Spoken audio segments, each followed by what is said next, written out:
Magandang araw mga kapuso, episode 401 na tayo ng abot kami ng pangarap, araw ng Miyerkules. Pinuntahan ni Moira si Doc Carlos para nga sabihin o alamin kung ano ba ang survival rate ni Lolo Pepe. Sabi naman ni Doc Carlos, malaki ang chance na siya ay makasurvive. Sabi naman ni Moira, mahina ka rin dapat tinuluyan mo na o di kaya naman nilagyan mo ng ibang bagay doon sa may utak at nang matuluyan na. Sabi ni Carlos, loko-loko ka talaga Moira. Tarantado ka talaga, gagawin mo pa akong kriminal. Para sabihin ko sa'yo, doktor ako. Hindi ako gagawa ng ikasisira ng karir ko. At kasama ko sina Doc Lindon saka sina Doc Annalyn doon sa operating room. Kaya hindi ko magagawa yon. Alam mo, Zoe, huwag ka mag-alala. Dahil hindi ko hayaan na makulong ka. Para saan pa? Ha? Kapag nagising si Lolo, sasabihin niya, isisiwalat niya lahat ng mga nalalaman niya. Pagkatapos lahat ng tao, masama na ang tingin sa akin. Kriminal na ang tingin sa akin ng mga tao. Wala na akong pag-asa, sabi ni Zoe. Nag-walkout na siya dahil nga sa sobrang takot at problema na kanyang inaalala. Hindi niya nakinaya kaya nag-walkout na at sinundan na rin siya ni Moira. Hindi na rin nakatays itong si Moira. Ngayon, gabi na. Nagiinom itong si Carlos. At bigla na lamang siyang pinuntahan ni Lynette. Sabi ni Lynette, Carlos, sabi ko nga pala sa'yo, nagkausap nga pala kami ni Zoe kanina. Inaalala ko kasi yung bata. Diba, ganito naman tayo mga magulang. Dapat inuunawa natin ang kalagayan nila. Lalo na't nasa problema sila na may tinatamasa ngayon. Kaya nauunawaan ko, magulang din ako Carlos. Kaya para sa akin, payag na ako. Saka wala namang problema sa akin na makipag-usap ka sa kanya. At saka nalaman ko rin na hindi pala kayo nagkita kagabi. Kaya pagpasensyahan mo na ako Carlos ha, kung ano yung naisip ko na baka meron kayong relasyon pero na-misinterpret ko lang. Siguro nga dahil nga sabi ni Zoe na dahil nga magkumpare kayo ng daddy niya. Magkaibigan ko yung dalawa ni RJ. Kaya hindi posible na para bang naghahanap siya ng kalinga bilang isang tatay. Sabi naman ni Carlos, talaga ba Lynette? Walang problema sa iyo, pinapayagan mo na ako? Oo Carlos, walang problema sa akin yun. Basta, kapag meron mang problema si Zoe, pwede siya mag-open up sa'yo.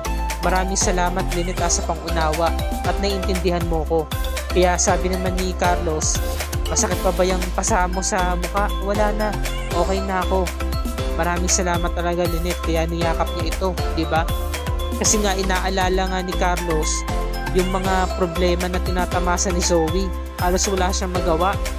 Ngayon, kinabukasan, habang nasa kwarto nga itong si Lolo Pepe, napapaisip si Doc Carlos, sabi niya, gusto ko makasurvive ka, Sir Pepe. Pero hindi mo na sana nalaman pa yung sikreto naming mag-ama. Diba?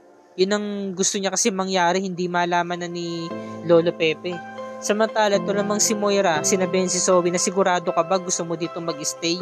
Sabi naman ni Zoe, gusto kong mag-stay katabi si Dad. Ngayon, biglang dumating si RJ at muntikan nang mahuli itong si Zoe dahil nga si Zoe nasaktan, nahawakan kasi ni Moira yung sugat niya. Ano yun Zoe? Meron bang problema? Sabi ni Zoe, Dad, wala naman pong problema. Gusto ko po sanang jumuti. Mabuti pa anak, umuwi ka na muna sa bahay, hindi ka pa masyadong okay. Kailangan mo magpahinga. Hindi po Dad, kailangan ko rin po kasi jumuti para naman malibang-libang ako. Ngayon, pumasok na nga itong sina Dr. Annalyn saka si Doc Lindon para kamustahin kung ano yung vital signs at kung ano yung sitwasyon ni Lolo Pepe. Sabi naman ni Doc Carlos, okay naman daw, pero wag pa rin daw maging kampante dahil nga nagkaroon ng brain damage si Lolo Pepe, kaya gagawan daw niya ito ng paraan. Supervise niya para magawan agad ng pangunang lunas gaya ng paglalagay ng gamot. Sabi naman ni Doc Lindon, dagdag pa niya, siguro mga 5 to 7 days magiging okay na rin daw ang sitwasyon ni Lolo Pepe. At saka hindi naman siya mawawalan ng alaala sa sitwasyon niya ngayon. Ngayon, napaiyak na lamang si Annalyn at hinawakan ng palad ni Lolo Pepe. Sabi niya, Lolo, fighter ka, di ba? Lalaban ka, makakasurvive ka. Magtiwala ka sa akin, nandito ako, Lolo, aalagaan kita. Kailangan mo pang masabi sa amin kung sino yung mga gumawa nito sa'yo. Kailangan mapagbayaran sila sa mga kasalanan nila. Ngayon, nagulat si Annalyn dahil gumagalaw ang kamay ni Lolo Pepe. Sabi ni Annalyn, Dok, gumagalaw po yung kamay ni Lolo. Ibig sabihin naririnig niya ako, naiintindihan niya yung mga sinasabi ko. Totoo nga sinabi niyo, meron siyang alaala. Kilala niya ako.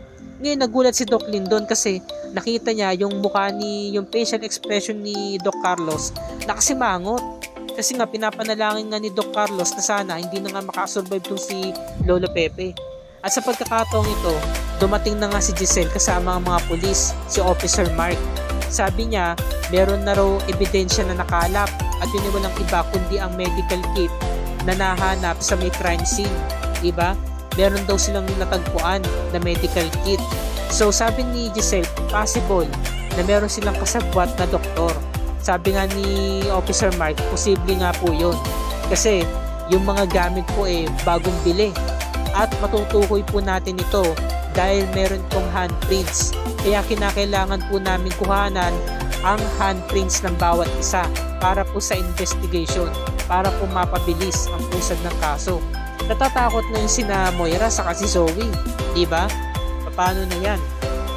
Samantala, ito namang si Lynette, natatakot siya kasi nga simula nga nung nangyari na nilooban sila, hindi na raw siya makatulog tuwing gabi. Minsan pa naman, panggabi yung duty ni Doc Carlos, kaya mag-isa lang daw siya dyan. Nahirapan na raw siya makatulog. Sabi naman ni Josa, maigi daw pinag-igihan yung pagpapalagay ng mga padlock dito para wala na nga naman makapasok na akyat bahay.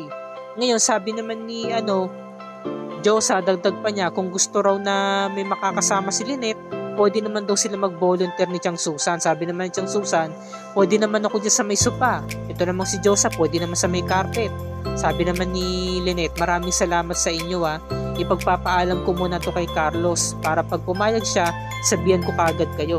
Sabi naman ni Chang Susan, speaking of Doc Carlos, nagkausap na ba kayong dalawa tungkol kay Zoe? Yun nga po, nagkausap na po kami ni Carlos. Sabi niya, nag-uusap naman daw sila ni Zoe. Siguro pakaramdam ni Zoe parang tatay niya na itong si Doc Carlos. Ako, speaking of tatay, sabi ni Josa, kailangan may karapatan si Annalyn dahil inaanak ko yun. Kaya kailangan mas matimbang siya kaysa kay Zoe na yan. Yung Zoe na lagi umiepal yan.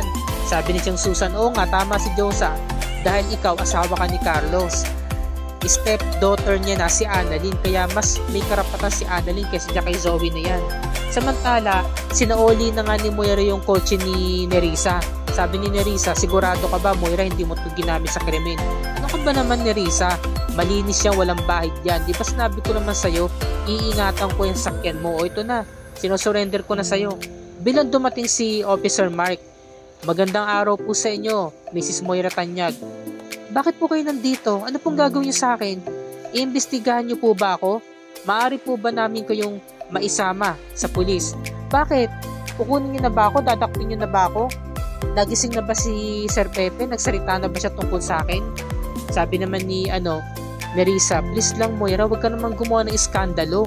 Nakaka-alarm. Saka mga otoridad yan. Pagkasabihan mo ng ganyan. Sabi ni Officer Mark, ma'am, iniimbitahan lang po namin kayo sa pulisya para po kuhanan kayo ng handprints.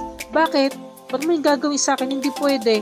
Sabi ni Moira, ako kasi nagmungkahi na kuhanan ka ng handprints. Ba't ka may angal, Moira?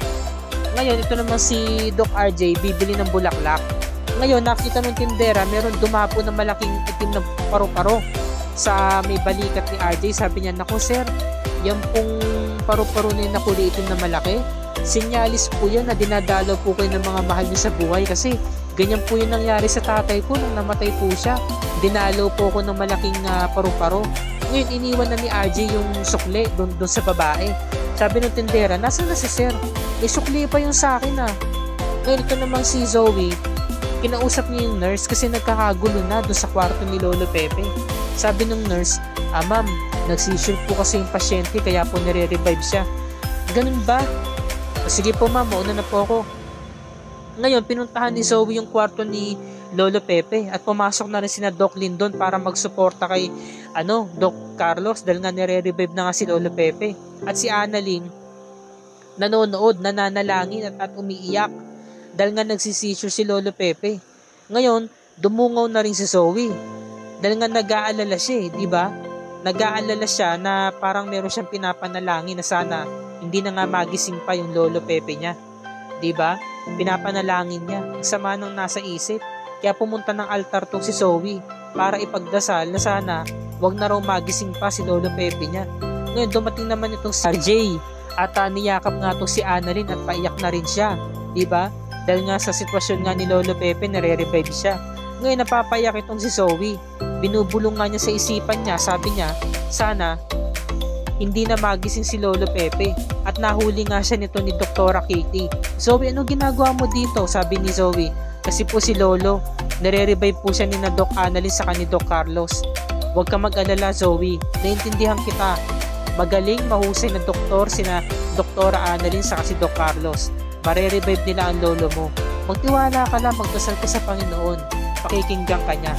At dito na po nagtatapos ang review ni Rica para sa araw na to. Bukas pakatunghayan natin ang episode 402, araw ng Huwebes. Dito natin malalaman kung makakasurvive ba talaga si Lolo Pepe o hindi na. At nagkaroon na rin ng kutob itong si Giselle.